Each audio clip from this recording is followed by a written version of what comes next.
is Ernie Hernandez. I'm the head strength coach here at California Strength. In the first posterior chain video, we talked about some bilateral movements that we use, some bigger movements, and then what we do from there is we go into doing unilateral movements, and the reason being is we exhaust those big prime movers, and now we're working on balancing right to left, as well as working on the stabilizer muscles. So one of the exercises that we like to use for that are single leg RDLs, or single-leg Romanian Deadlifts. So you have the weight in the opposite hand of the working leg, okay, knee slightly bent, all the movements in the waist. So you hinge at the waist, reach back with that free leg, this shoulder stays back, you make a T with the body, engage your glutes to come up to start position. Reach back, T with the body, come up, squeeze your butt. Alright, we talked a little bit about the hamstring curl in the last video, but you can also use those same movements with one leg as well. So this is a very good one, the kneeling hamstring curl. You can use this with one leg. Alright, back is flat, curling up.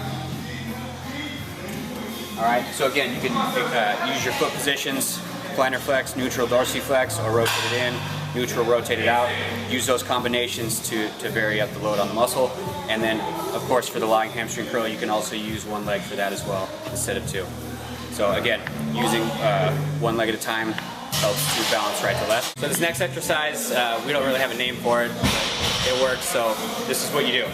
Alright, it's very similar to the single leg RDL, okay, but you're using a cable or a pulley system as a load rather than a kettlebell or a dumbbell. Alright, so loads in the opposite hand of the working leg. Okay. Knee slightly bent, all the movements in the waist, reach with both sides, and then drive the knee and toe up.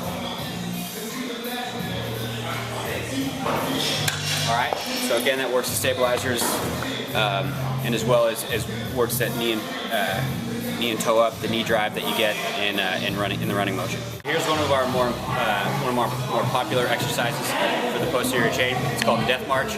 Okay, we'll link back to another video that we did before to demonstrate this, but I'm going to go over the important points.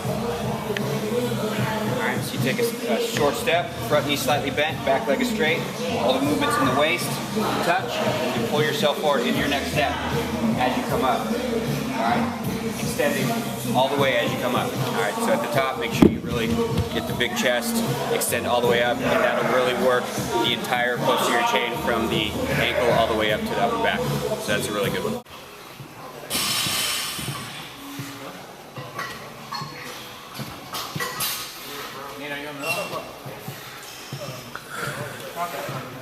Last exercise is we call the 5-cone touch. Alright, so this is basically works on stability. One of the biggest things that it works on is the soleus, which is this stabilizer muscle of the ankle, as opposed to the gastroc, which is more a prime mover.